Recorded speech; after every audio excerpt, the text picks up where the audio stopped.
નમસ્કાર મિત્રો, સપનું જોવું એક સામાન્ય ક્રિયા માનવામાં આવે છે, પરંતુ સ્વપ્નશાસ્ત્ર અનુસાર તે ફક્ત એક સંયોગ હોતો નથી, પરંતુ તમને આવતા સપના તમારા જીવનમાં થતી ઘટનાઓ વિશે તમને પહેલા જ જાણકારી આપી દેતા હોય છે। પ્રાચીન કાળમાં રાજા મહારાજા પોતાના શાસનમાં તો સ્વપ્ન વિશેષજ્ઞોને દરબારમાં રાખતા હતા, જેથી તેઓ સપનાના રહસ્યો વિશે જાણકારી મેળવી શકે। દરેક સપનાનો કોઈને કોઈ અર્થ જરૂર હોય છે, અથવા તો એવું કહી શકાય કે તે ભવિષ્યમાં થતી ઘટનાઓની જાણકારી આપે છે। અમુક સપના તો એવા હોય છે જે તમારું નસીબ પણ ચમકાવી શકે છે। સ્વપ્નશાસ્ત્રમાં જણાવવામાં આવેલ છે કે અમુક સપના દેખાવાથી સારા ધનની પ્રાપ્તિ થાય છે અને કારકિર્દીમાં પણ પ્રગતિ મળે છે। તો ચાલો એવા સપનાઓ વિશે જાણીએ। સ્વપ્નશાસ્ત્ર અનુસાર સપનામાં જો તમે કોઈ નાના બાળકને ચાલતા જુઓ છો, અથવા તો તમારો કોઈ દાંત તૂટી ગયેલો જોવા મળે તો તે શુભ માનવામાં આવે છે। આવા સપનાનો મતલબ હોય છે કે નોકરી અને વ્યવસાય જે પણ ક્ષેત્રમાં તમે કામ કરો છો, તેમાં તમને પ્રગતિ મળશે। તમને કોઈ જગ્યાથી અચાનક મોટો ધન લાભ મળી શકે છે। ત્યારબાદ સપનામાં જો તમે પોતાને બ્રશ કરતા જુઓ, સ્નાન કરતા જુઓ અથવા તો અન્ય કોઈ વ્યક્તિને સ્નાન કરતા જુઓ છો, તો તે શુભ સંકેત માનવામાં આવે છે। તેનો મતલબ છે કે આવનારા સમયમાં તમે કોઈ યાત્રા પર જઈ શકો છો અને તે યાત્રાથી તમને સારો ધન લાભ પ્રાપ્ત થશે। સાથોસાથ કારકિર્દીમાં પણ પ્રગતિના નવા અવસર મળી શકે છે। ત્યાર પછી છે સપનામાં મહિલા અથવા પુરુષના કપડાં સીવવા અથવા તો સીવતા દેખાવા ધન સંપદામાં વૃદ્ધિનું સૂચક માનવામાં આવે છે। સાથોસાથ જો કોઈ વ્યક્તિ મંદિરમાં ભોજન કરી રહેલ હોય અથવા તો જોઈ રહેલ હોય તો તે પણ શુભ માનવામાં આવે છે।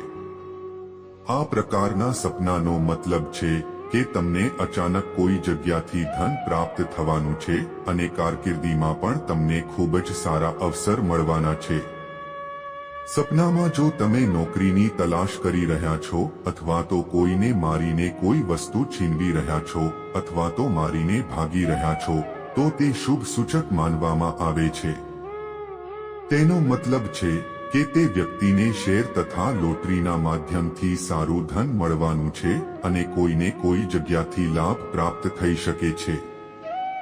સપનામાં જો સફેદ સાંપ તમારા પગમાં ડંખ મારે છે અથવા તો તમે પોતાને કોઈ ઊંચાઈ ઉપર ચડતા જુઓ છો, તો તે શુભ સંકેત માનવામાં આવે છે।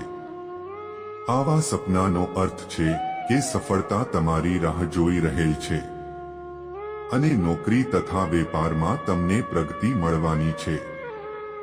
સાથોસાથ આ સપનાથી તમારી આર્થિક સમસ્યાઓ પણ દૂર થાય છે। જો તમને સપનામાં ક્યારે પણ એવું જોવા મળે કે તમારા માતા પિતા તમને પાણી પીવડાવી રહ્યા છે, તો આ સપના વિશે તમારે કોઈને જણાવવું જોઈએ નહીં, કારણ કે આ પ્રકારનું સપનું સંકેત આપે છે કે ભવિષ્યમાં તમારી ખૂબ જ પ્રગતિ થવાની છે।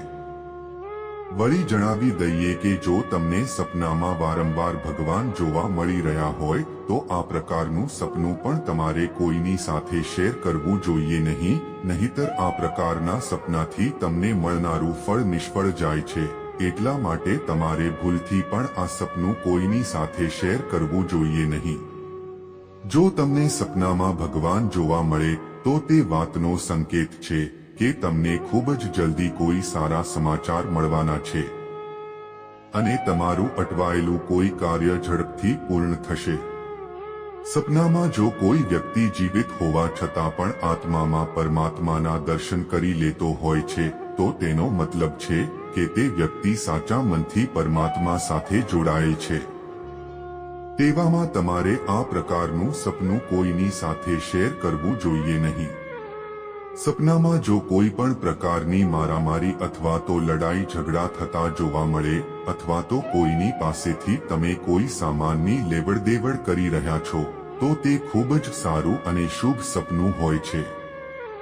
આ સપનાનો મતલબ છે કે તમને આવનારા સમયમાં ધન સંપત્તિ મળવાની છે અને તમારા અટવાયેલા બધા જ કાર્ય સફળતાપૂર્વક પૂર્ણ થશે. આ સપનું ધન લાભનો સંકેત આપે છે. મિત્રો, આ વિડિયો તમને પસંદ આવ્યો હોય લાઈક કરી ચેનલને સબસ્ક્રાઇબ કરજો. જય શ્રી કૃષ્ણ.